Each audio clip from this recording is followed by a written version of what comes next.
And I'm muted. How do I always do this, you guys? How do I always do this? Yes, I'm here now. I know. The lag is going to show all of a sudden. I know. I already know. It's all coming through now. So yeah. I figured it out. Wow, guys, it's Monday. It's Monday. Right, Bougie? It's Monday. Right? Yes. Someday you're going to learn to say the actual words instead of, yeah, there you go. There you go. You got something to say? Yeah, say hello to everybody. Say hello. Hello. Oh, try to get a bird to talk on a command. It's almost impossible. All right. Now that we have the sound issues figured out, today we are going to talk about something that it affects so many resellers, and I want you to stop doing it. No, I'll get to what that is in just a few minutes. We're going to go over some solds that happened on eBay. But first, I want to say hello to everybody over in my chat. We stream. I guess it's we, right? I stream, we all stream. Yeah. That's why I'm the cheesy one. Yes, we do this Monday at 1 p.m. Pacific time every single week. And I have the live chat over here. If you're watching on the replay and you're not able to type anything into the chat, that means we're not live anymore. So you got to join us at 1 p.m. Pacific time on Mondays. And we have the live chat going next week. I can't believe it's here again already. We'll be live thrifting once again, where you get to tell me what to pull off the shelves and you can actually buy it for the price you see on Dog Junkie's shelves. So we're doing that the first Monday of every month. And we do that to support Dog Junkies, which actually is attached to the charity A Home 4 Spot, A Home, the number 4 Spot. If you want to go check them out, they help the doggies that are really hard to adopt out. They either have medical issues or they have behavioral issues. So they do a lot of good with the doggies there. I have had to hold back because, oh my gosh, on their Facebook page, they post the dogs that need homes or fosters. And I'm just like, okay, Danny, you cannot take on another dog right now. You just can't do it. So it's been really, really hard as much as I want to. And then this Friday is my live jewelry sale. So we got jewelry sale on Friday, Dog Junkies live thrifting on the following Monday. And you're going to want to set a reminder. I don't know if it's probably not up yet.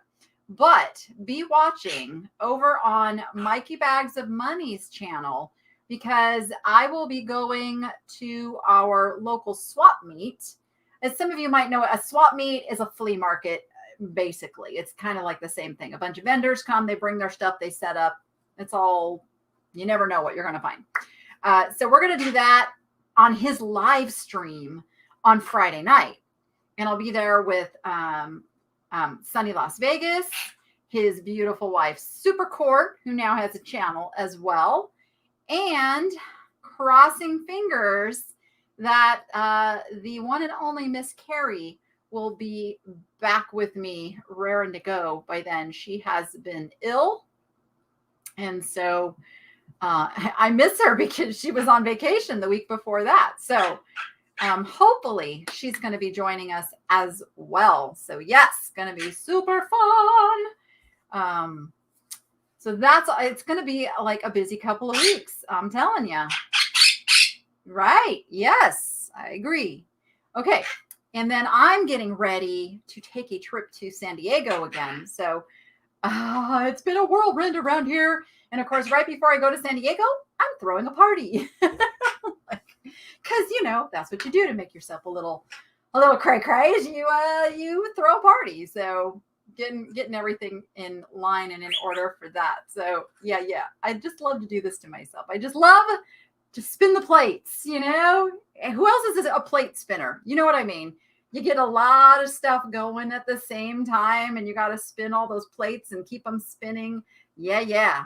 Fortunately, I do have some help spinning some of those plates, which I don't think I could do it if I didn't. Yes, I'm going to stop in Yermo. I am going to stop in Yermo. I can't go live in Yermo, the Thrift and More. I can't. I tried that once. The signal is ferociously awful. It's like, no. I'll just have to film from there. But yes, I am going to go to Yermo. And I'm going to try to do something cool if I can. I'm going to try to film on my way to San Diego and get that footage up before I come home so that I can stop there possibly again on the way home and pick up anything anybody goes, hey, I have to have that. I'm going to try to make that happen. I don't know if I can, but I'm going to try. All right. So first, before we get into our topic of the day, I am going to show you what sold in my eBay store. Now, some of you who have known me for a while know that, let me share my screen here, know that my eBay store got started over again. Like, I took everything down when I moved here in November, and I wanted to do a physical inventory, which I still have not gotten completely through. But I have all of those items over in List Perfectly. It is one of the things I absolutely love about List Perfectly is that it will store your inventory, your drafts, whatever you have there that's not actively listed. It still stores all of those listings for you, so you don't lose them. If you only have them on eBay, you've got like 90 days to do something. And I think they've even shortened it a little bit. They say 90 days, but I don't think it is 90 days. Because how many of you have lost drafts?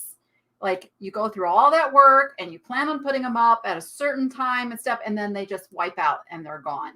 It is the most frustrating thing. So List Perfectly solves that problem. I cannot say enough good things about List Perfectly. I actually plan to do a List Perfectly demo here over the next few weeks too. So be watching for that, anybody who's interested. Because now that I'm listing again, I'm using List Perfectly again, where I wasn't for a while because I wasn't listing. So here are this week's solds.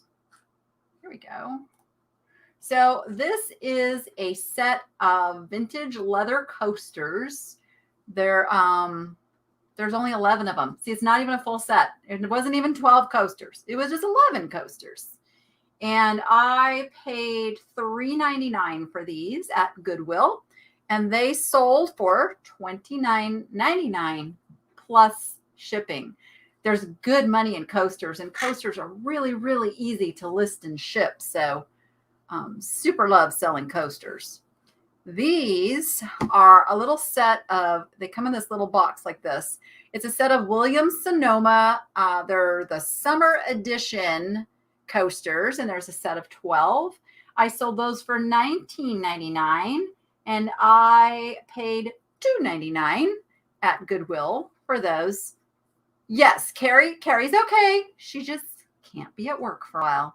We are a symptom-free home. I don't care if it's a cold, the flu, cousin Rona. Nobody comes to work with symptoms because I work out of my home. So yeah, I've got her working from home though. Never fear. So your emails are going to be answered because Carrie's working from home on that. All right, I sold the little Pyrex Spring Blossom Crazy Daisy Butter Dish. And I had it at $39.99. I took a best offer of $30. And we're going to talk about pricing strategy today and why on earth would I take $10 less than what I listed it for. We're going to talk about that. In this case, didn't take very long to sell, didn't have this listed very long. And I took the money and run because I only paid $3.99. $3.99 is all I paid. All right. I saw somebody say I'm blurry or the screen is blurry. And it's not looking blurry on my end. And I haven't seen a whole bunch of people saying blurry. So it could be something on your signal end. All right. And then we've got the gray marble unicorn bookend, a single bookend. I picked this up. In fact, I think this was only listed for a few days, and I paid $5 for it at a yard sale, and he sold for $29.99 for a single bookend. Oh, you guys are all saying I'm blurry. All right. Some are saying no blurry. Some of you are saying blurry. There is a setting on your YouTube thing, and I think it depends if you are on a computer or if you're on your phone, but I think there's a setting to adjust something, and maybe one of the mods. Thank you, Tiger, if you could help people with the resolution settings on that. Yep. All right. No blurry, no blurry, no blurry, no blurry, and some of you are blurry, and like someday they're going to figure out this internet thing. So that is this week's sales. And I don't have a ton of sales right now because I don't have a ton of listings. In fact, I will tell you how many listings I have. Oh, eBay's asking me to sign in. Imagine that. Oh, goodness. Oh! Hold on. Why isn't it letting me sign in? That was just my pool guy saying something. I thought it was going to be some code to get in. eBay's not letting me sign in. What is going on? This is very strange, guys. You know what? Maybe there's something with the internet things today. Sorry, guys. Because I really need to be able to be in eBay for the topic today to demo some stuff. All right. Signing in with a text. Whoop. It let me in. All right. No, I don't want to update my password. Okay. So I have, goodness, I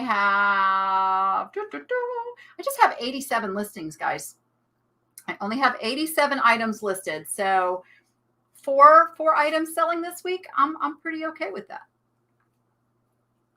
Yeah, things are, all of this internet stuff. I'm a little bit technically, I wouldn't say I'm technically challenged. I just don't have the brain for technical or the brain for math. Not that I can't do it, not that I can't figure it out. It's just like it takes more brain cells than I like to exert in doing that stuff. So yeah. Anyway, so you guys are talking about the drafts. Yep. Yeah, my landlord pays for the pool guy. So me work a pool. I wouldn't even know the first thing about the chemicals and that. No. Goodness. All right. Where were we? Yes. So I hear a lot of sellers, say, I haven't had very many sales this week. Things are slow. Well, a lot of it is going to depend on how many listings you have up. It is something called you're going to have a sell-through rate. It's going to be pretty consistent for your business if you are selling the same kinds of stuff. It's really then easy to figure out and budget and plan if you can check your numbers and go, okay, I have this many listings. I sell this much each month. You can kind of watch that and know, I tend to sell, 1% of what I have listed or 5% of what I have listed or 10% of what I have listed. And you can get a pretty consistent number and know how much you need to list in order to result in the sales that you need. Yes. I do rent. Yep. I am not a homeowner. I am a renter. I like being a renter because then if there is a problem, I pick up the phone and I say, could you please fix this? That's A-okay with me. Plus, I'm not sure where I want to land. I'm not sure if I want to stay on the north side of Vegas or if I want to go back to the south. I don't know where I want to land. And once you buy a house, you're pretty much committed.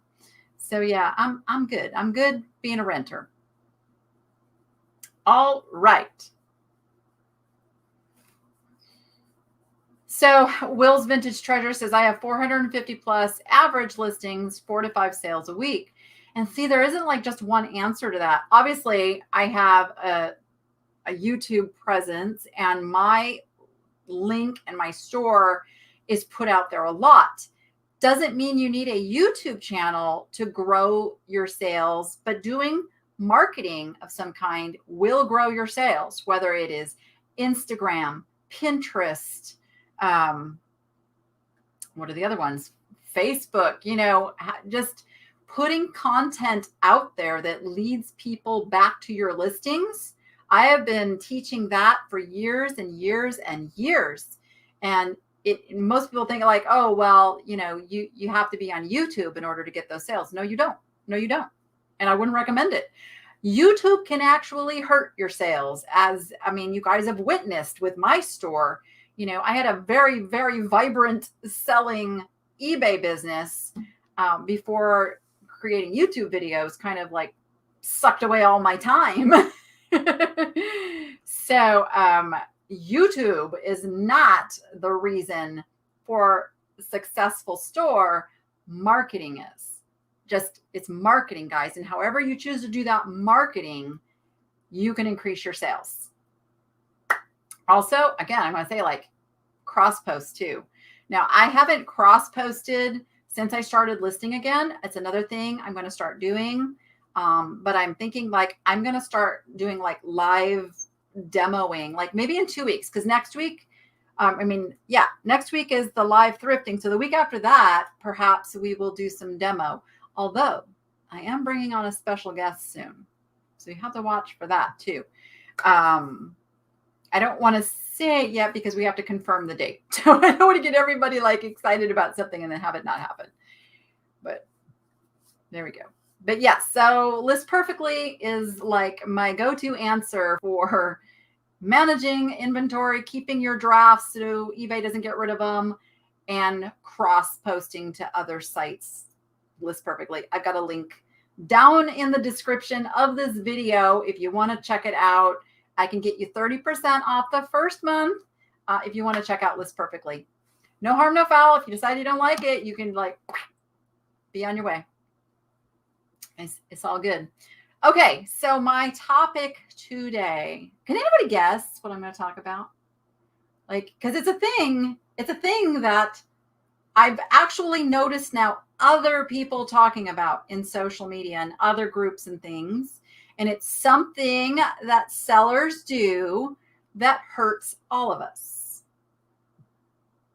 And I've talked about it before. This is not the first time I'm going to talk about it.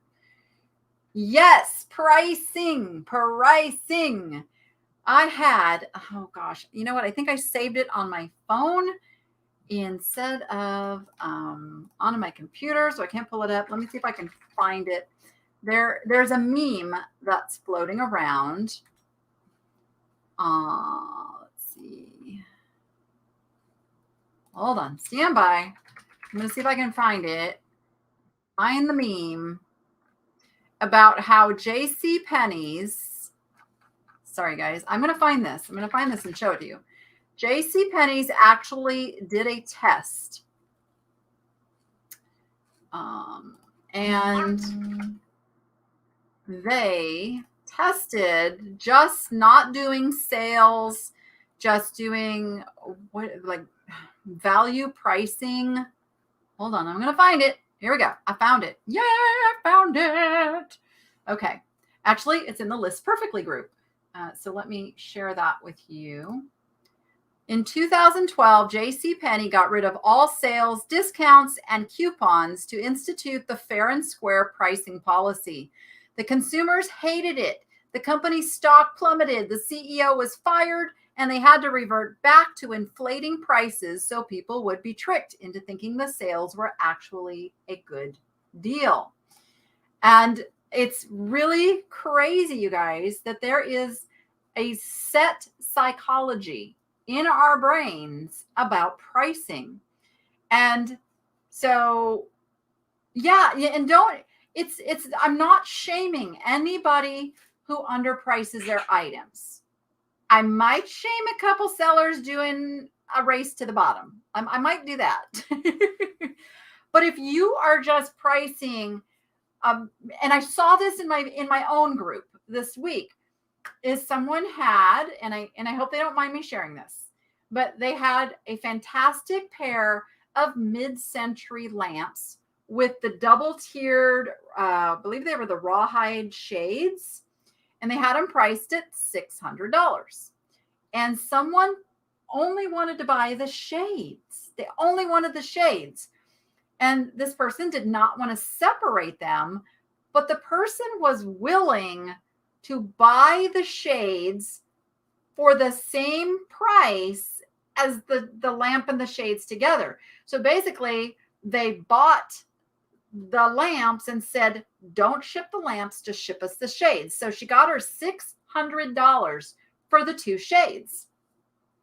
Then she said she went back in and listed the lamps for like $95 for a pair of mid-century pottery lamps.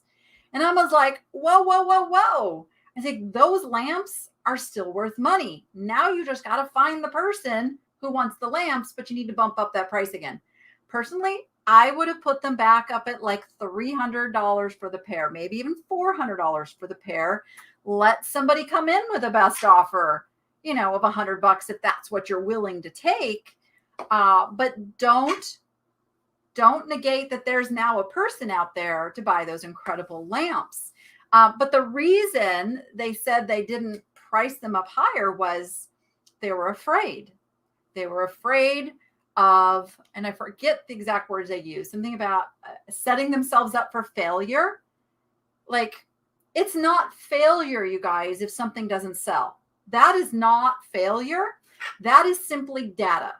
That is simply an item in your retail store, because that's what we all have, whether you have a store or not. We are selling as retail. We're in a retail market. And you put something out there for sale, and it's going to depend on the market. It's going to depend on demand, and it's going to depend on how much demand as to what that pricing will carry, and how many are listed. So that's supply. So supply, demand work together. So if you have an item and you're researching and there's only a few of them out there, and let's say the pricing goes like one seller has it at $20, another seller has it at $200, and everybody else is right in between. How do you know how to price that? Are you going to price it at the $20? Because I'm telling you, of the almost 600 people watching this, I bet there's some of you out there, out of nervousness, would price it closer to that $20 range. Now what happens if you do that? It hopefully is going to get snapped up because that's way underpriced.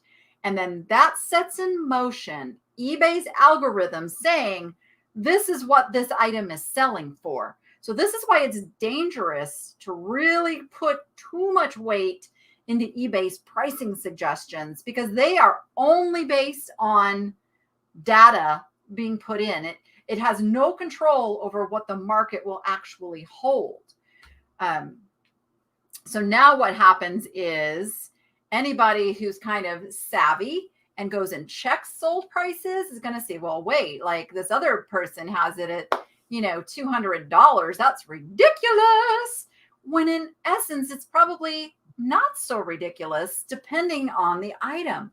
It could actually be worth $200 if everybody who had one listed it at $200 and the demand was there. You know what people are going to pay? They're going to pay $200. And we have seen this over and over and over, year after year, with some crazy toy that comes out and starts trending, and people go snap it up, put it on the resale market for hundreds of dollars more than what it originally was listed for, and it sells. So we know this happens. We see it. What was like, come on, you guys got some examples of this. So it's like Tickle Me Elmo's did that. And oh, come on. Help me out here, guys. What are some of those toys where we went like, what is going on here? But oh, my kid needs it, so I'm going to pay that price. Vintage and Vino, the title scares you. Bushy's laughing too. No need to be scared. We're talking about pricing. Oh, the Furbies. Yes, Furbies. The Pooping Flamingo. The PlayStation 5. Cabbage Patch. Squishmallows. The fingerlings. Those little monkeys that sat on your fingers. Yeah, all like the gaming consoles. Teddy Ruxpin. There's another one. Yes, yes, yes. Since the invention of the internet, we have seen these crazy trends in something that demand equals raising price. And yet, I am sure there was those sellers who said, like, I can't ask that much. And they will sell it for half of what others are getting for it simply because they're afraid. Now, that didn't used to affect you and me so much. It was okay because that stuff would sell. And then if they were a reseller, they're going to relist it for double and make more money. Or it's just going to fall off, the data, and we're not going to see it again. eBay was not giving pricing suggestions back then like they are now. The Cassini search engine that they put into place about, I don't know, how long has it been now? I'm going to say it's been like 6 years, 5-6 years for the Cassini search that kind of changed everything. That's when things started to get more critical, when, eBay heavily weighted what they showed people with best match. Cassini best match kind of went together, versus just being able to set a default and search the way you want to search. So now what we have is those resellers who come in way, way under market hurt all of us, because then other resellers come in, they get the pricing suggestion from eBay and they go, oh, well, this is what eBay's telling me to sell it for. Well, of course, like eBay wants you to sell it. They don't care what price you get. They want the sale so that they can say, oh, we've sold X amount of dollars and X amount of stuff. They don't care about your profit margin. They don't care, because their profit margin is based on the item selling and making their stockholders happy that we've got stuff selling, and that makes everything right for them. So you guys are still talking about stuff. Blythe dolls. I don't even know what that is. What's a Blythe doll? Queen of England Barbie? Starbucks was a big trending thing, for a while. And the Starbucks conversation leads me to another thing. So I will tell you, the easier an item is to identify, the faster you are going to see this happen. This what we call race to the bottom. And a lot of it is resellers thinking that I need to beat that guy who's got it at, $50. So I'm going to put mine at 45. Well, then the next guy comes in and says, oh, they've got theirs at 45. I'm going to come in at 40. And then the next guy comes in and says, oh, 40, I can do 35 on mine. And before you know it, you have just like knocked the wind out of that item, because now the algorithm is telling everybody this item only sells for $25 on average. And that's what new sellers are now coming in at. And it's just a mess. It's just a mess. So one of the reasons I don't get into those items that are easy to identify is for that reason, because we're never going to be able to educate the thousands and thousands of sellers out there. But I want to educate you guys who watch me in how you can be smarter about how you do your pricing and be the one who's most likely to sell the item, even if you're priced higher than 10 other sellers, because I do it. I used to be able to say every day. I don't have sales every day now, but I do it and did it before my YouTube channel consistently, because buying is not just about the price. Yes, there are bargain hunters out there. There are the people who really shouldn't be spending money that are looking for the cheapest price. So I don't price cheap because I don't want those buyers. Those buyers can turn into problems. Those buyers are the ones more likely to do a remorse return. They're more likely to find a reason that, you know what, I shouldn't have bought this, so I need to return it and get my money back. So if you price on the higher side, you can avoid those unnecessary returns. So there's one thing.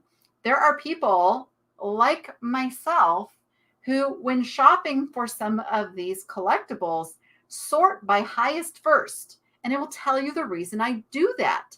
Because when I'm looking for a certain vintage item, a certain piece of glass, I want the assurance that the seller knows what they've got.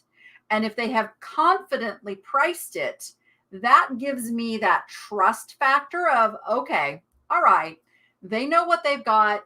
I know what I'm going to get. I'm not going to, get something that may or may not be the real thing versus like a reproduction, or ends up having some kind of chip or a crack or something that they didn't say in the listing because, they're just throwing listings up and selling a whole bunch of stuff. So there's a trust factor for expensive items, and you have to get out of the mindset that everybody is bargain shopping. And I think that is so easy for us to get trapped into is, if we're bargain shoppers, we tend to see things from our vantage, like, well, like, isn't everybody, looking to save money? Saving money is all different levels. So to a millionaire, saving money might be paying, $500 for that piece of glass instead of $800 for that piece of glass. So it's all relative. And so you have to keep that in mind. I tend to want to cater to the millionaires who are, maybe they're on a budget, but that budget works for me and what I'm selling. So price on the high end. And if you have an item that you can't find a comp on, go crazy. Price that sucker up there. If you've got the only one, now within reason, if you can find like similar type items or the same artist or the same something, and you can see kind of a range that they sell in, then you gotta be in there somewhere. But I just listed it. I'll just show you. I'll show you this item. I just listed it last night. In fact, if I can find it, stand by. Where are you? I just listed you last night. Where did you go? Oh my goodness. My active listings are out of order. eBay, what are you doing? Start date. Sort for me.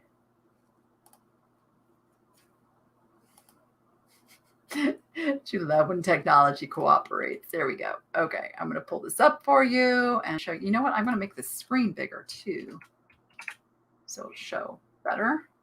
Okay, this item right here. I did some searching for this last night. And now I don't like to spend a lot of time looking for something. My first, because I just saw somebody said, what is the best way to look up comp prices? So what I did with this item is I first go to eBay Solds and I put in Jacob Carlson art glass. That's it. Not too many words. I just want to see what comes up first. If I were to get like 1,000 results or several hundred results, then I'm going to narrow it down and put in sculpture, or I'm going to put in the date or something that narrows down the results for me. But in this case, there's absolutely nothing. There is nothing about this artist. So then I'm like, who is this? And so I went over to Google and I looked up Jacob Carlson art glass and found that there is a studio in California. I can't even find out if it still exists. It doesn't say whether it's because there's well, I guess they have a website, so they must still exist. But let me show you. Okay, I'm not gonna do the Google search live because I have learned over my time that can go very bad nowadays. Let's see. Stand by. Where did I see? It's even hard to find again.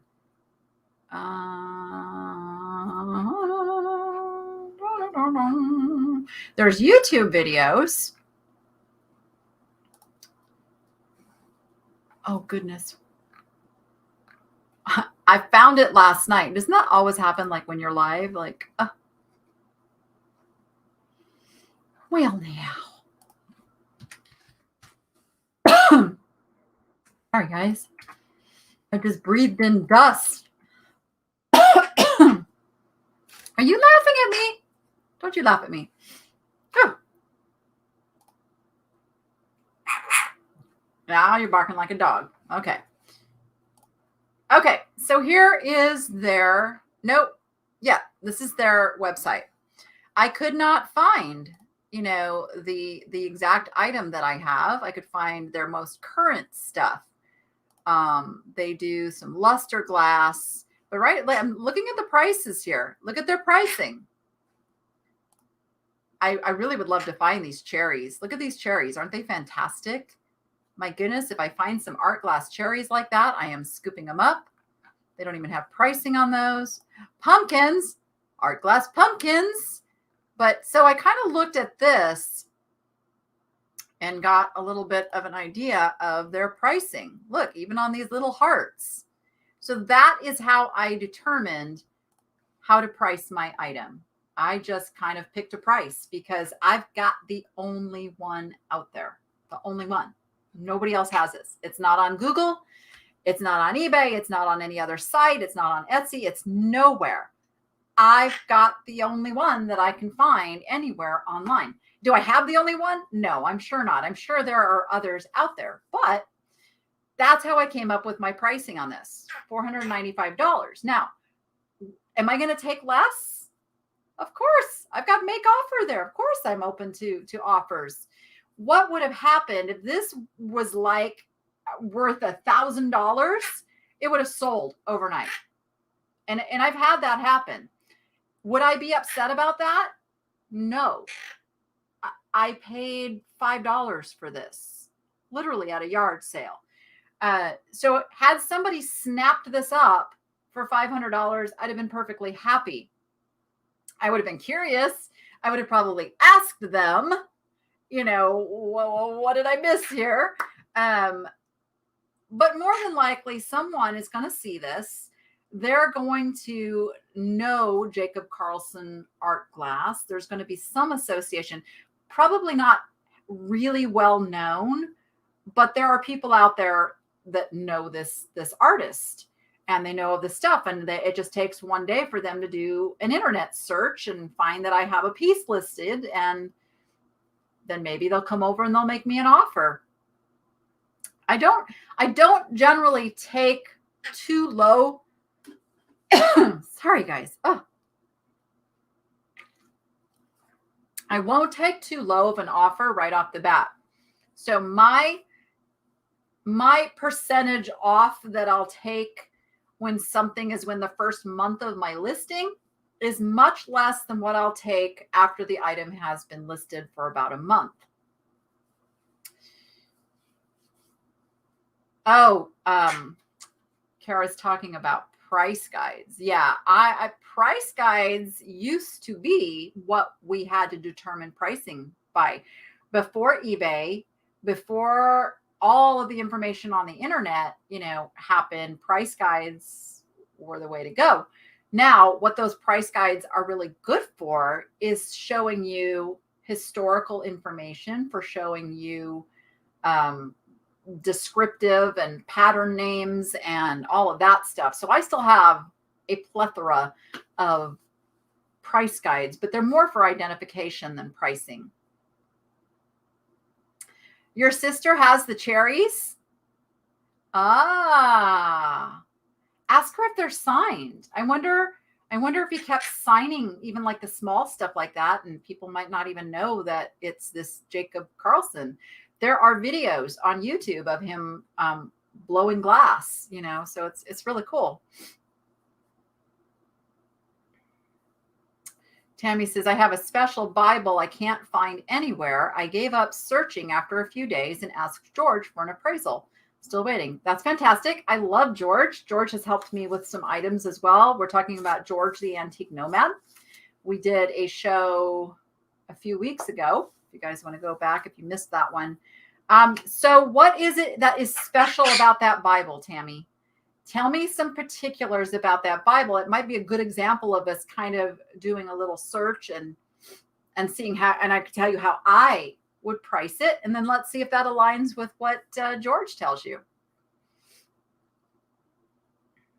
I know a lot of you get caught on researching and trying to find the exact item that you're selling. And I will tell you, don't spend a ton of time unless you know that the item is worth huge amounts of money, because this is the thing. And this goes for pricing. This goes for your researching. This goes for all the things you're doing in your business. This is the thing that I want you guys to stop doing.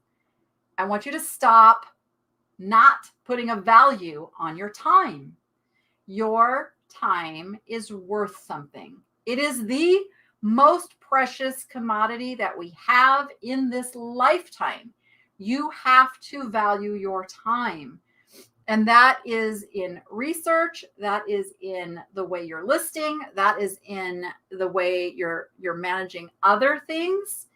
Time, you can't get it back. How many of you have said you got some great opportunity to go out with some friends or go do something fun, or you're like, no, I can't. I have work to do, or I have to list, or I have to this, or I have to that. And you bypassed doing something that you'd really, really like to do, but you got to work, or you got to do this, or you got to do that. This is what I'm talking about.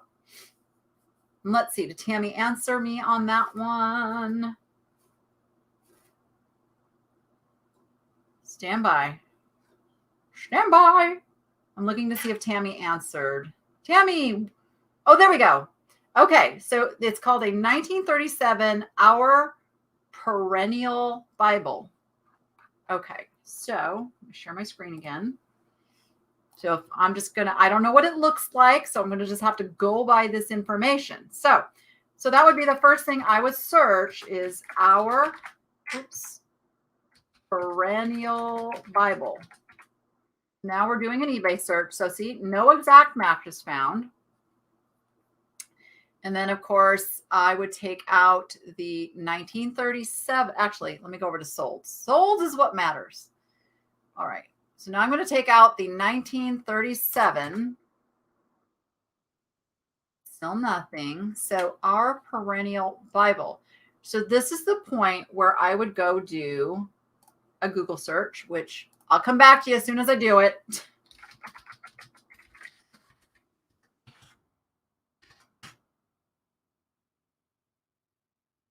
Okay, so I do find some information if I just put in Our Perennial Bible. Let me show you. So I know this is current. So we can see there are current versions of Our Perennial Bible. But then I would go over to, hold on. Let me do it first. Just make sure there's no questionable images. Shouldn't be searching for a Bible, right? Should be fine to go do a Google search for a Bible and not worry about something bad coming up. But it is the day we live in. Okay. It says excellent condition, dust jacket in shambles. Okay. Is it a leather cover? What are some of the features of it? So we've got, of course, the current version. And then you've got, it's hard because I don't know what it looks like. But I would go over to Amazon and take a peek-see and just see what the current is going for. Okay. And kind of, I'm trying to figure out like what a perennial Bible is, because I had never heard of that. I still don't quite know what it is. Okay, so the next thing I would do, since I can't find that particular Bible, is I would then just search 1937 Bible. And what I'm going to do is I'm going to go highest first. Highest first. And let's just see what 1937 Bibles tend to go for. Now we've got, this one's in France. So what I'm going to do, again, just to keep it in line here with what I would be selling, I do US only, because the higher international shipping does skew things a bit. Hardcover, not leather, darkish brown cover. Okay. So we've got this New Testament here, $100. We've got this 1937, $75. So I would say, if it was mine, I'm not seeing any 1937 Bibles that going for enormous amounts. But the next thing I would do is I have to go to my dashboard for a second. Oh my gosh, eBay just asked me to sign in again. What is up with that? So you go to your research tab from your seller dashboard, and let's put in 1937 Bible. Again, I'm not putting the specific edition. I'm going out 365 days because that's what you can do in Terapeak. All categories, I'm going to leave it wide open. I want to see what the highest priced 1937 Bible has sold for. So I'm going to click, wait a minute. There we go. So we've got one that sold for $2,000, a very specialty one, $740, the Tijuana Bible. I don't know what that is. Leaf from 1611. So kind of looking for something that would be in alignment with what I have for sale. I don't know what this Tijuana Bible is, but might be something to be looking for.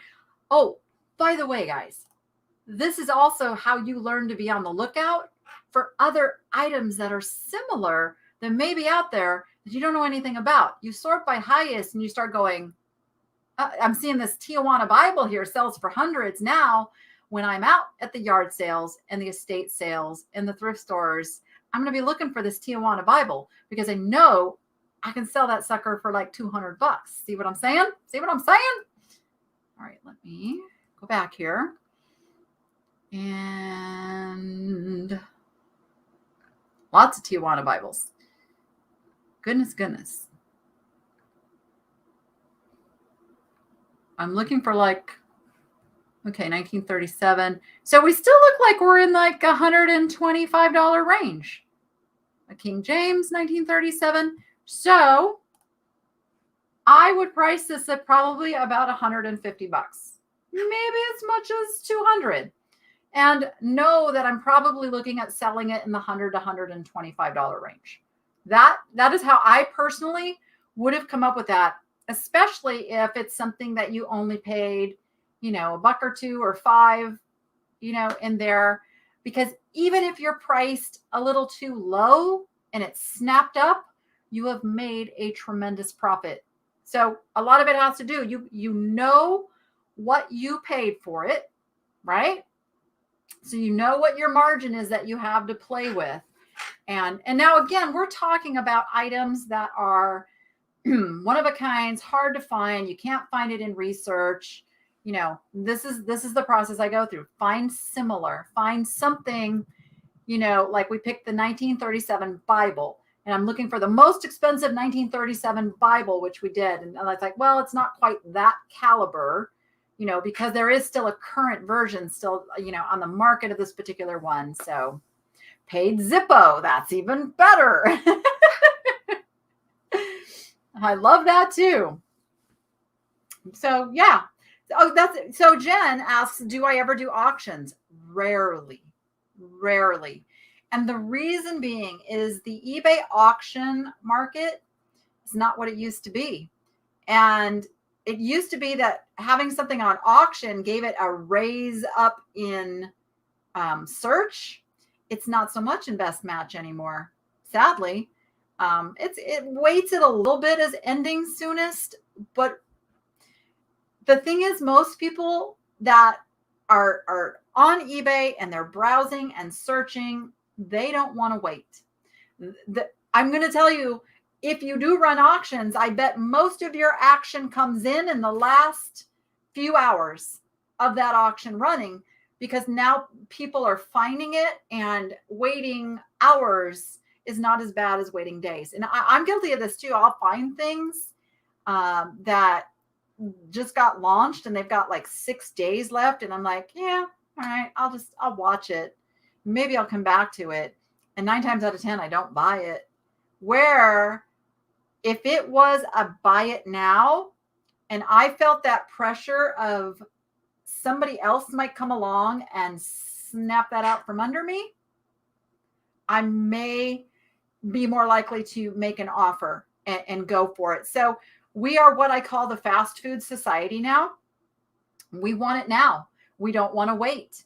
We want to go find that thing that, either by impulse or intention, we go looking for. And we want to say, boom, I want that showing up at my door in 2 days. I mean, that's just the world we live in now. And so as resellers, we have had to pivot and get into alignment with that world. And auctions tend to not work anymore for items that somebody can go get somewhere else. Now, in the case of something super rare, you're not sure what the value is, like in the case of this Bible, and I could have done it with my piece of art glass too, is start an auction at the price you would list it at fixed price for. If you just want that assurance that you're not going to sell something for $500 that could sell for $1,000. So you probably won't get the $1,000, even if you run it at auction, but you may get higher than the $500, if it's something super valuable. So it's just like a little insurance policy for those items that are potentially super valuable. That's how I see auctions. I used to run auctions on any item that had a little bit of damage, that it wasn't that perfect piece that a collector wants. So I would run an auction in that instance because I wasn't sure how much the damage would affect the market value. I tend to not even list those items anymore. If I sell them in my live sale where I can interact and answer questions and show it and explain it. So it's because, we get people all the time now going, oh, you didn't say it had a crack, or you didn't say it had a chip, when you did. But who wants to go through the hassle of, trying to defend the fact that you did explain it? The author of that Bible was Lincoln's secretary. Which Bible? Which one? Would you sell or piece out if you bought a pewter measuring cups and stand, but one of the cups is missing? Ooh. Miss TL. So what is the value of a single cup versus the whole thing? I would have to know that. So for me, and again, this goes back to valuing your time. I do not list anything for under $15. And even then, that's the rarity for me. I am generally in the $20 and over range because of the value of time. It takes time to list. It takes time to take those pictures. It takes time to research. It takes time, once the item sells, to package it up. You add all that together at the very, very least, and this isn't even counting out shopping, finding the item, you are 15 to 20 minutes into an item that you're selling, okay? let's just say that you're even okay with $10 an hour. If you have 15 minutes into it, that's $2.50. All right. Let's see if we get this math. All right. I'm going to pull up. Can you guys see if I pull up this calculator? Let me hold on. Stand by. If I share my screen, you can see my calculator. Yay. Okay. You can see my calculator. Okay. So let's say you sell the item for $10. Let's take that $2.50 right off the top. eBay's also going to take about $1.30 off the top. No. Yes. I have to think for a minute, right? No, I'm doing the math. Okay. Let me back up. Let me start. $10. Let's take off at 13% for eBay. All right. $8.70. Let's say you paid $3 for the item. Now you're at $5.70. Here we go. This is where I'm at.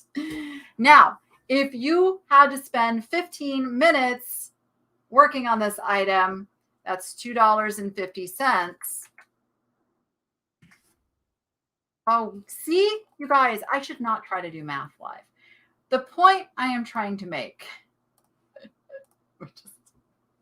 I should not try to do math live. The point I am trying to make is determine what your time is worth, that hour. And don't let yourself list something that is not going to pay you what your time is worth. And I think a lot of you undervalue your time. $10 an hour is ridiculous. You are worth more than $10 an hour, right? You're worth at least $15 an hour, for crying out loud. That's the big argument out there now. So if you are worth $15 an hour, that is $3.75 it's going to cost you to deal with that item. Okay, this is what I think I can do it now.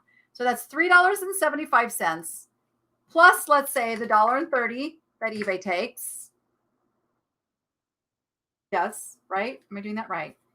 $3.75, $1.30. Let's say $1 worth of shipping materials. So you're $6.05 in, and let's say you paid $3 for it. You're $9.05. That's going to leave you 95 cents profit. 95 cents profit, guys. It's not worth it. You can take that same amount of time, that same amount of effort, and list an item that is worth $25, $30, $50, $100. And now the margin that you're going to make is this big instead of this big. And now you're valuing your time more. All right, we're back to those pewter spoons. I found that the set sold for 150. Sold for 150. Do they have a name? We can look it up. This can be our last thing because it's already 2:00.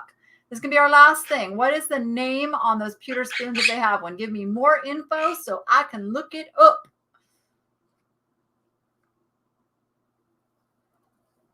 How do I figure out an artist name? It's a white wavy side dish with a bluebird sitting on the side of it. Very light blue color, first letter of the name. Sometimes you can't.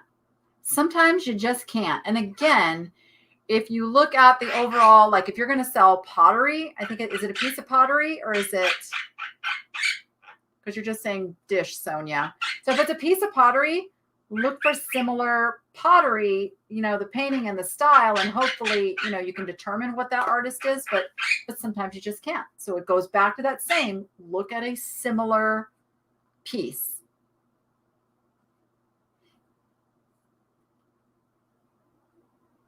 Looking, I know there's lag, so I'm waiting for that answer to come through. Tried doing research on Helen Nicolay, who is listed as the author of Our Perennial Bible, but I may be wrong. Anyway, if she is, that could be a bonus. Oh, okay. When items sell, do I add the tax with the fee section on list perfectly? When items sell, do I add the tax with the fee section on list perfectly? That's a good, Laura, that's a better question for the niche to profit group, because I'd have to go over to list perfectly. I'm a visual, so I'd have to go look at what you're looking at and see that. So, and everybody, if you're not over in the niche to profit group that I run over on Facebook, why not? It's free. It is a teaching group, so it's very much about teaching you to do this research, teaching you to find the answers versus just handing you answers. So some people don't like that. They get upset, but I run this for the reason of I want you to grow. I want you to be able to find answers more easily on your own. So that's why we do it that way. But everybody is very positive, focused over there, solving problems, helping to identify things. But we do ask that you do a little bit of homework first.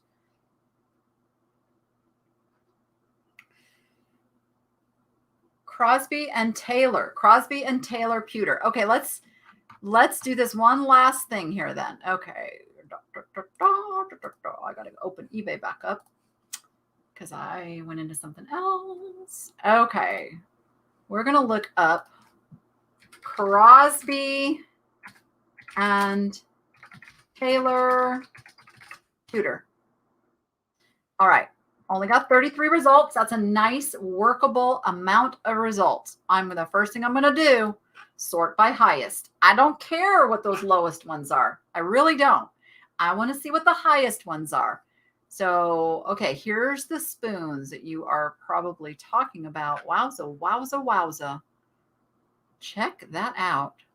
So so which one are you missing? Because that could make a difference too. The Vineyard display set is what you have. Okay. Wow, guys. Check it out. There's a salt dish. Okay. Let's go to solds. So I will just tell you right now, what I can tell is this is not a super fast seller right off the bat. 40 listed, 15 sold. That's not a real fast sell through. So just know that going in. This may need to sit for a little bit. And most of these are fish. The fish seems to be the super popular. This one is vines. The quarter cup. Okay, all right. I would rather the third cup be missing, the 1/3 cup, but okay. So you're looking at like 50 on that set. I would not piece these out. I would try to list them together.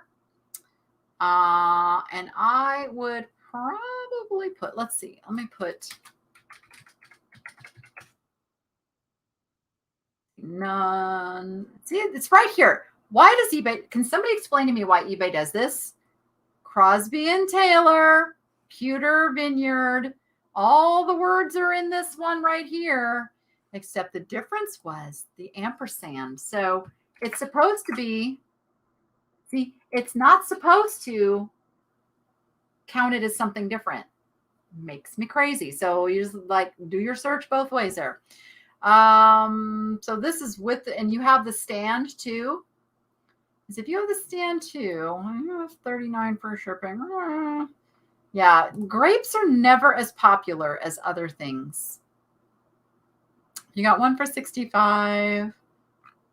Then you have to look at the other ones because they sometimes mess it up. Nobody is selling just the 3, and that could be problematic too. So you're going to have to come way under what a full set would be. Yeah, but you've got that stand, which is definitely a plus. So you've got this whole thing here. Take better pictures than this. I think this was underpriced, personally. I would probably list them at like $39.99. Why not? What do you got to lose? I mean, what would you list them for individually? $10 a piece? Combine that. Plus, see, then you got the stand thing. So I'd probably be in the $40 to $50 range if I was listing that. All right, guys. It's been fun. I want to just make sure I finish up with the point of value yourselves, value your time. And this is where it comes to, if you can create more time for yourself by getting some help in areas, you may be a point of doing that. Don't try to be a one-man show and grow this business. It won't work. There's only so many hours in the day. You have to do things differently. You either have to sell higher margin items so that you have the same amount of listings, but you're growing that way. Makes it a little more difficult because those things are not as easy to find. Or maybe you get some help in the listing department, or you get a more efficient way of doing some process in your business. But value your time. Don't spend hours researching an item. If you have things that you look at them and you're like, I am never going to list that because I don't like it, donate them back. Get rid of them. Do something. Find another reseller. I have the Vintage with Style buy and sell cool stuff group. Go over there. Get your money back in a little bit. There are ways to make this a more profitable business for you. If you're not comfortable hiring on or doing that, you've just got to really have that little board meeting with yourself. Sit down with the CEO of your company, which is you, and say, here's the problem. What are the possible solutions? How can I give myself more time? How can I make myself more money? Those are the things that we all want. More time, more money. And so you have to find the solutions that work for you. But value your time and don't be a taco, as Mikey says. Yes, you can't make everybody happy. You're even laughing at that. Don't laugh at Mikey. You encourage him. Yeah, right. Crazy bird. All right, everyone. Everybody got that? Everybody going to value your time from here on out? And don't be afraid to be on the higher end of pricing. Don't let fear stop you from making all the money that you can make. You can always lower prices. You can never raise them back up once you sell it too cheap. You can always, and then I'll go in later in another show on strategies of those items that, hey, I followed her advice. I listed it high. It hasn't sold. What do I do now? I have a strategy for that as well that I will share with you later, probably in May, because we're live thrifting next week. All right, everyone, have a fantastic and amazing and spend some time on yourself kind of a week. And with that, go be profitable and make it fun. We'll see you on the next one.